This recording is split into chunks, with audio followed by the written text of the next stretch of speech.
Bab 2881. Tarik ke atas. Klan Lone. Saat ini klan Lone sedang kebingungan. Banyak sekali pelaku kejahatan dari alam semesta dimensional yang datang ke klan Lone untuk mencari Martius Lone. Tentu saja mereka tahu karakter Martius itu seperti apa. Saat ini, Hengki Lone, ketua klan Lone, muncul di depan Dirhan dan yang lainnya. Hengki melirik Dirhan dan yang lainnya, lalu berkata, "Semuanya, apakah ada kesalahpahaman?" Wajah Dirhan tanpa ekspresi, "Tidak ada kesalahpahaman. Biarkan Martius keluar, aku akan bertarung dengannya." Hengki tersenyum pahit, "Apa kamu bercanda?" Mendengar ini, Dirhan langsung mengernyit, "Apakah menurutmu aku bercanda?" Hengki berkata dengan suara dalam, "Pasti ada kesalahpahaman, Dirhan, kamu." Dirhan sedikit tidak senang, minta dia keluar. Hengki terdiam. Pada saat ini, Esther Lu yang memimpin tiba-tiba berkata, "Minta dia keluar." Martius Lone. Hengki ragu-ragu sejenak, lalu berbalik dan melihat ke bawah. Martius keluar. Sejak terakhir kali membuat malu di kota suci, Martius berada di sel isolasi. Sekarang tiba-tiba dibebaskan, dia secara alami sangat bahagia. Namun, saat dia dibawa ke depan Dirhan dan yang lainnya, dia tercengang. "Untuk apa orang-orang ini mendatangiku?" Dirhan menunjuk ke arah Martius, "Apakah dia Martius?"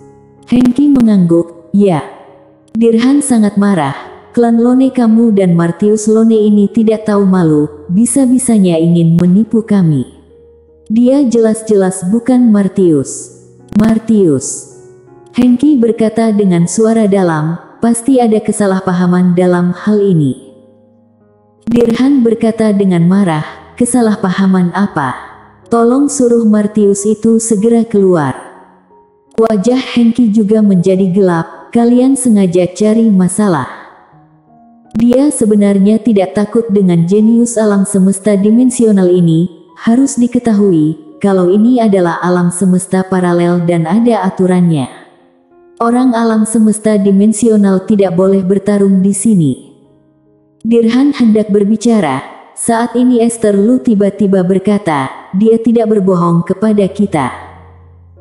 Dirhan memandang Esther Lu. Esther Lu berkata, "Gambar potret pria itu." Dirhan mengangguk, dia membuka telapak tangannya dan kekuatan dimensional melonjak.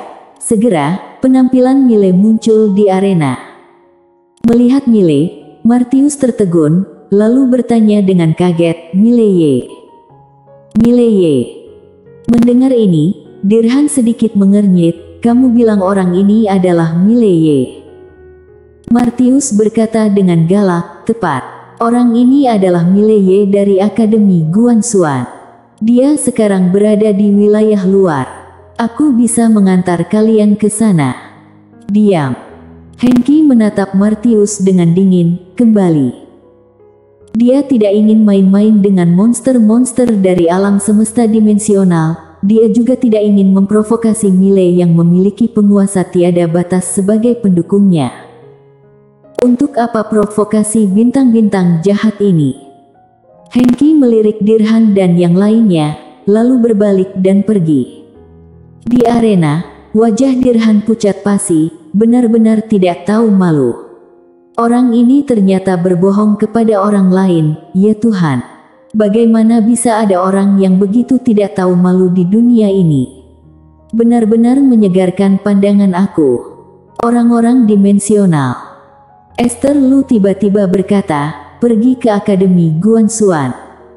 Setelah mengatakan itu, dia berbalik dan pergi. Mereka semua adalah anggota kekuatan tertinggi di alam semesta dimensional.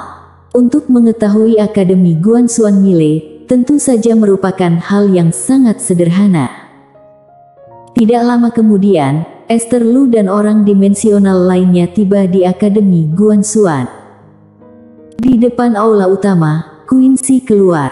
Dia melihat ke langit dan sedikit mengernyit, kenapa datang cari masalah lagi? Di atas kota Guanxuan, Dirhan melihat ke kota Guanxuan di bawah Mileye. Dengan berkah kekuatan dimensional, suara itu tiba-tiba terdengar seperti guntur dan menyebar ke seluruh kota Guanxuan dalam sekejap. Mileye. Di bawah, Quincy berkedip, lalu berkata, Mile dalam masalah lagi. Setelah mengatakan itu, sosoknya bergetar dan mendatangi Dirhan dan yang lainnya. Quincy tersenyum ringan, kamu dari alam semesta dimensional. Esther Lu mengangguk, kami datang cari Mile. Mile. Quincy tersenyum dan berkata, cari aku juga boleh. Esther Lu memandang Quincy, kamu bukan seorang kultivator, tidak juga, kamu. Saat berbicara, dia sedikit mengernyit. Dia menemukan bahwa wanita di depannya sangat aneh. Dia sepertinya bisa melihatnya, tapi sepertinya dia tidak bisa melihatnya, sangat aneh. Quincy tersenyum dan hendak berbicara. Pada saat ini, suara pedang tiba-tiba terdengar di bawah, kemudian Mile muncul di arena. Wajah Dirhan tiba-tiba menjadi gelap saat melihat Mile. Orang ini. Saat melihat Dirhan dan yang lainnya, Mile tercengang. Segera, dia mengerti. Orang-orang ini datang untuk balas dendam. Esther Lu memandang Mile, kamu adalah Mileye. Mile mengangguk, ya. Esther Lu tampak tenang, kita bertarung lagi. Dirhan segera berkata, aku akan melawan dia. Tapi Mile menggelengkan kepalanya, tidak mau. Esther Lu sedikit mengernyit, takut. Mile tersenyum dan berkata, pertarungan antara alam semesta paralel kami dengan alam semesta dimensional kalian telah berakhir. Dirhan berkata dengan suara dalam, aku menantangmu lagi. Mile tampak tenang, aku tidak menerimanya. Dirhan berkata dengan marah, kenapa kamu tidak menerimanya? Mile merentangkan tangannya dan berkata, tingkatan alammu jauh lebih tinggi dari tingkatanku, kamu menantangku, apakah ini adil? Wajah Dirhan tiba-tiba berubah menjadi sedikit jelek. Baru pada saat itulah dia menyadari bahwa Mile ternyata hanya alam tiada hati. Dan tingkatan alamnya secara alami jauh melampaui alam tiada hati. Mile tersenyum dan berkata, apakah menurutmu itu pantas? Dirhan terdiam. Mile berkata lagi, bagaimana kalau begini, kamu cari orang alam semesta dimensional yang tingkatan alamnya tidak jauh beda dariku dan kita bertarung secara adil. Bagaimana? Biar aku saja. Pada saat ini, di antara kelompok monster alam semesta dimensional, seorang pria dimensional keluar. Pria dimensional memandang Mile, aku alam cross. Satu tingkat di atas kamu, bagaimana? Satu tingkat di atas. Mile tersenyum dan berkata, oke. Saat selesai berbicara, pedang biru gaib di tubuhnya telah menghilang. Pria dimensional itu menatap Mile, pertarungan yang adil. Mile mengangguk, jangan memanggil siapapun. Pria dimensional itu mengepalkan tangan kanannya dengan kuat dan hendak mengambil tindakan. Tetapi pada saat ini, Esther Lu mengerutkan kening dan berkata, hati-hati. Puff. Begitu selesai berbicara, pedang langsung menembus alis pria dimensional itu, dan aliran darah muncrat. Semua monster di alam semesta dimensional linglung. Kalah begitu saja. Esther Lu yang memimpin menatap Mile dan tidak berkata apa-apa. Tebasan masa depan. Namun, pedang ini sangat istimewa.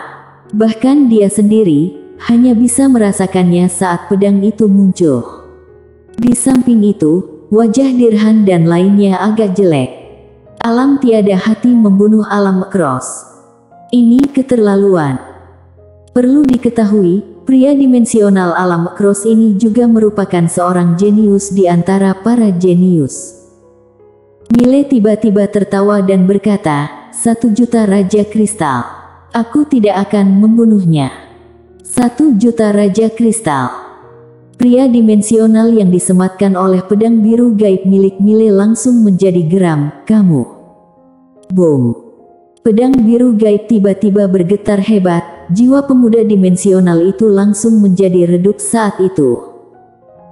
Melihat ini, ekspresi pemuda dimensional tiba-tiba berubah drastis, dan dia dengan cepat berkata, "Aku akan memberikannya." Dia tidak ingin mati di sini seperti ini. Mile menekan ringan dengan tangan kanannya, pedang biru gaib berhenti. Pemuda dimensional itu memandang ke arah Mile. Aku tidak punya sebanyak itu." Mile berkedip, "Kamu agak miskin." Pemuda dimensional itu mengangguk dengan cepat.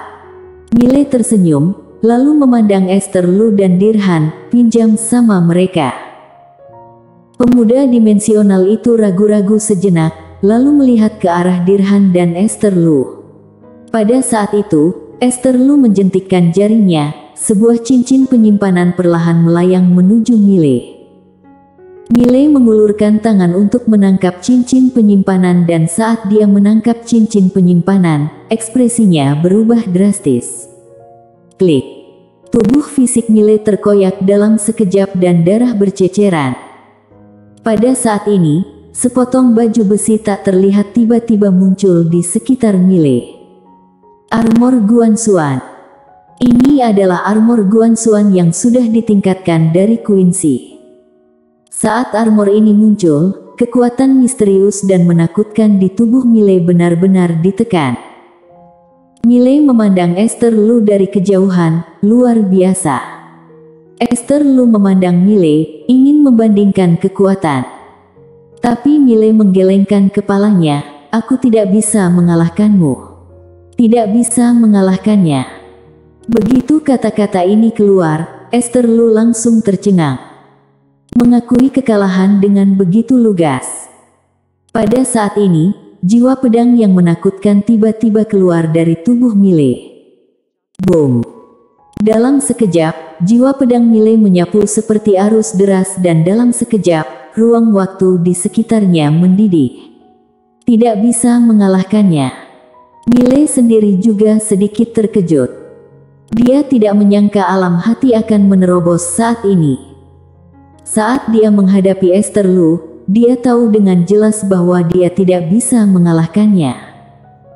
Apakah mengakui kekalahan itu memalukan? Menurut dia tidak. Mengenal diri sendiri dengan jelas adalah hal yang paling penting. Dan dia sendiri tidak pernah menyangka bahwa mengakui kekalahan dengan tenang akan membawa terobosan pada alam hatinya. Dengan terobosan ini, ilmu pedangnya secara alami juga akan menerobos. Boom! Dalam sekejap, jiwa pedang dunia milik Mile melonjak gila-gilaan. Esther Lu memandang Mile di depannya dengan ekspresi tenang, tidak tahu apa yang dia pikirkan. Ada kilatan kejutan di mata Quincy, seolah sedang memikirkan sesuatu. Dia sedikit mengangkat sudut mulutnya. Terobosan. Ini tentu saja merupakan hal yang luar biasa. Setelah sekian lama, Mile perlahan menutup matanya dan pemandangan itu dipenuhi dengan jiwa pedang dunia yang menakutkan. Kekuatan. Saat ini, Mile tampak jelas merasakan bahwa jiwa pedang dunia telah mengalami perubahan kualitatif. Dapat dikatakan bahwa kekuatannya saat ini telah mencapai terobosan besar. Saat ini, Esther Lu tiba-tiba berkata, "Bertarung sekarang." Mile membuka matanya dan hendak berbicara. Saat ini, Quincy di samping tiba-tiba berkata, "Aku akan melawanmu." Mendengar ini, semua orang melihat ke arah Quincy. Mile juga melihat ke arah Quincy. Quincy berkedip, "Kenapa kamu meremehkanku?" Mile ragu-ragu sejenak, lalu berkata, "Bagaimana caramu bertarung?" Quincy berkedip, "Ini hanya pertarungan biasa. Memangnya bisa bertarung seperti apa?" Mile terdiam. Saat ini, Esther Lu tiba-tiba melihat ke arah Quincy. "Apakah kamu yakin?" Quincy mengangguk, "Ya." Esther Lu sedikit mengangguk, "Mari kita mulai." Quincy memandang Mile dan berkata sambil tersenyum, "Sejak aku datang ke zaman kuno, kamu yang selalu tampil. Sekarang, giliran aku yang tampil." Saat mengatakan itu, dia menoleh melihat ke bawah, lalu berkata dengan keras, "Lofi, tarik meriamku ke atas." Mile bersambung.